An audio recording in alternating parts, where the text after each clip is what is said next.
a New York Times notable children's book. Sumo is his first solo work. He's also a high school teacher.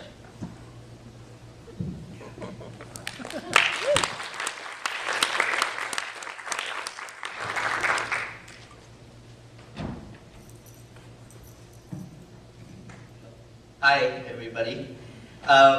I think I either misunderstood the instructions of this reading or something, because I'm not actually going to be doing any type of reading mostly because my book really doesn't have as many words, because I don't like to write very much.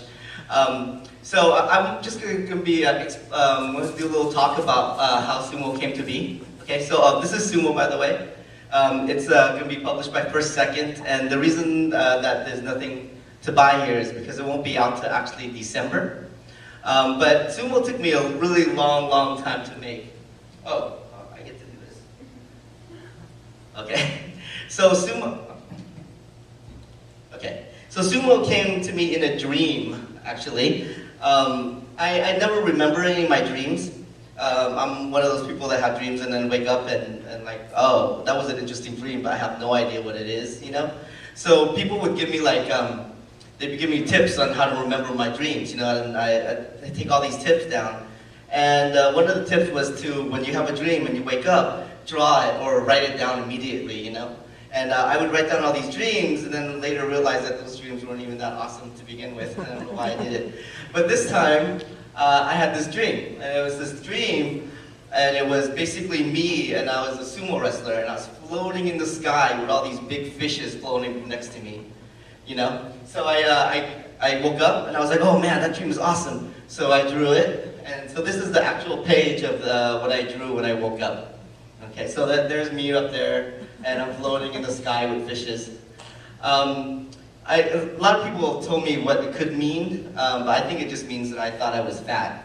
But I don't know. So anyways, so then after I had this dream, I was like, I want to make a book about sumo wrestling, because I've always been interested in sumo wrestling. I have no idea I don't have anything, you know, I don't know anything about it. I just really thought it was cool. So I decided to do a book on sumo wrestling. So this was my kind of first attempt. Now, sumo took me like 4 years to do. It took me a long time to make this comic. And usually when I draw comics, I draw really fast. So people always wonder, why did Sumo take me so long? Well, the reason Sumo took me so long was because I actually did it 3 times. I drew Sumo 3 times. So this version here that if you bought is the 3rd version of the story that I've drawn all the way through. So this is the first version. So I decided when I was going to draw this comic was going to be about like, it's going to be like an 80s sports story about this guy who overcomes adversity and becomes an awesome sumo wrestler. But then I was doing a lot of research on sumo wrestling, and it turns out that I was more interested in people becoming sumo wrestlers instead of the final itself. So then I shifted my focus after I finished this one. I shifted my focus, and I decided to do a story about a guy who was coming up in the ranks as a sumo wrestler. So I wanted to do a story of a young sumo wrestler. Now at the time, I was also going through kind of a change in my life. At this time, I had gone from I graduated college, I moved back home with my parents, and I've been there for a long time. And then in the course of a month, I had gotten a girlfriend, I had gotten a job in another place, and we're about to move into my very first apartment. And so all this change was happening to me in like the course of a month. So I decided I wanted to put that inside of my comic. So Sumo now was going to be about a young sumo wrestler, but then it was also going to be about a sumo wrestler that had to go from living in America, a small town city in America, to Japan. And no, I don't know, I still don't know anything about sumo wrestling, and I don't know anything about Japan. I've never been there, and I've never seen a sumo match before. So then I attempted to do this comic, and I did it all the way through, and then I didn't like it, so then I thought I'd switch it up. Oh, let me go back. So then I started to really think about sumo wrestling, and at the time, there was this event that was happening in Vegas. And all these Japanese sumo wrestlers were coming to Vegas to do a demonstration. And so I got super excited, so we went to Vegas to check this out. And my whole life, my whole vision of what sumo wrestling was totally changed. I don't know if you guys have ever seen a sumo wrestling match, but it is so completely different from what you would think it is. I thought it was going to be all these massive men, all this power, but really, it turns out that sumo wrestling is more about finesse and tradition and all this more quiet stuff. And the actual climactic ending was only just a second or two. So then I decided to go back to the drawing board again, and this time I wanted to do sumo in a more quiet way. I wanted to be more introspective. Not only that, but I came up with this crazy idea to pace sumo so that when you read sumo, it would be like an experience of watching a match. It would be very quiet, and then it would build up into this crazy climax that only lasted a few seconds. And to do that, I decided, so what I decided to do was tell 3 stories of one sumo wrestler.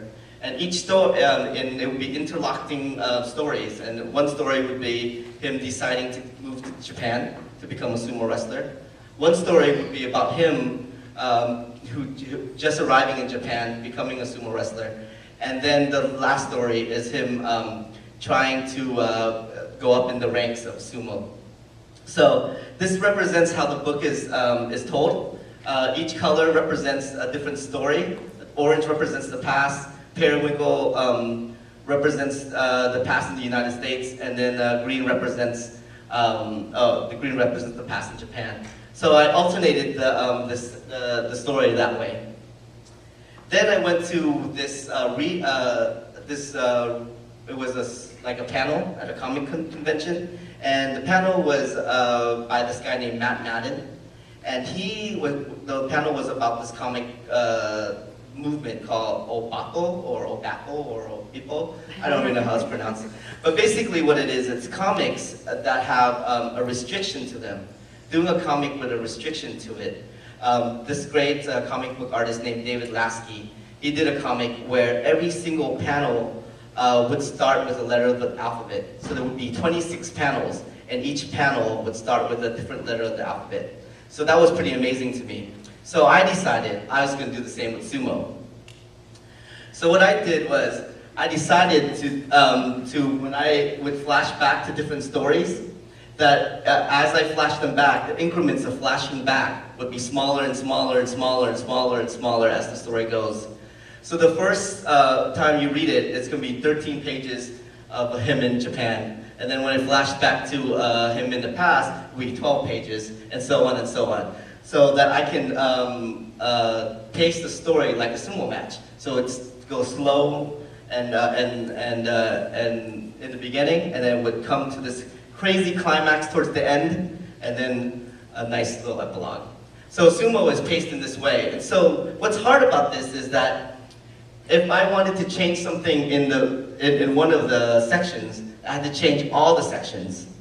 Because if I wanted to add one page to the beginning, that means that I had to add a page to each one of these parts, because it would throw it off if I didn't.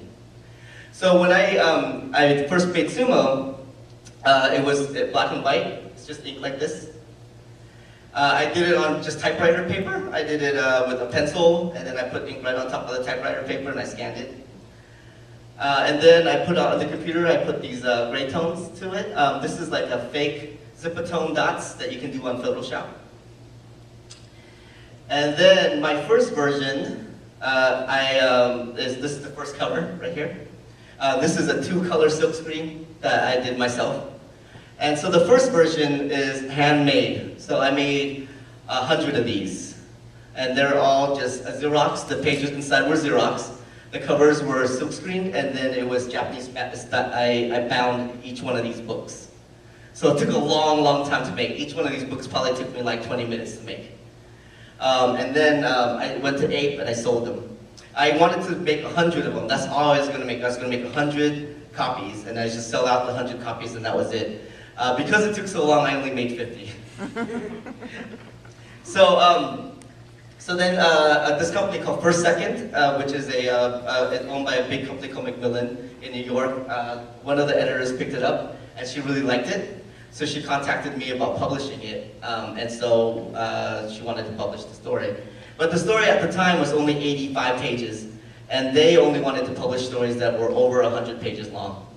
So I had to add 15 pages, which meant that not only did I have to add 15 pages, I had to add 15 pages throughout the whole thing. I couldn't just add 15 pages to one section. So I had to go back and do that, and then I colored it. So each section had a different color. You could kind of tell a little bit better where you are in his past, or in his history. And then this is the new cover. This is Sumo. Like I said, it's going to be coming out in December. It's been quite a journey to make this book. But I gotta say, before I end really quick, I gotta say that I've been really happy that Sumo came out as the most perfect book that I think I could have possibly ever made. I don't have very many stories in me. I'm not one of those artists that can, has tons of stories and just can't wait to get them out. I have maybe 3 stories in my lifetime. And so I'm really proud that this one came out, because I might not ever get another chance ever again. So this is like my November rain. This is my stairway to heaven. So I wanted to leave you guys really quick with this trailer that I made. I made it on this awesome program called iMovie, which is a really complicated movie program. And I also I wrote the music to it, and I played it as well. So I hope you guys enjoy it. Actually, I didn't write the music. I lied. I knew it. I actually just stole it off YouTube. Don't tell anyone.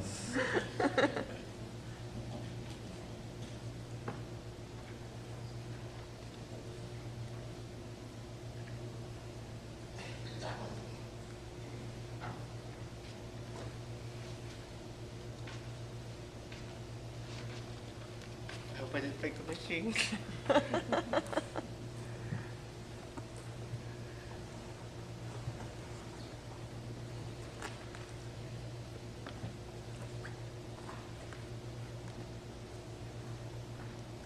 Should I go over top from totally broke it.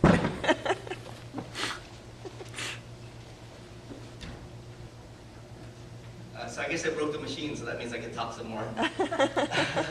Another great thing about Sumo and me is that Sumo is actually going to be coming out not only in America, but also in France.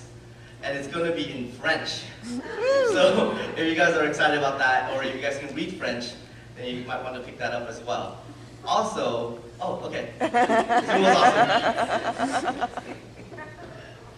Oh. Don't get too comfortable. Also, Sumo, even before it came out, it already won like a bunch of awards. So Sumo recently won a Junior Guild Librarians Award.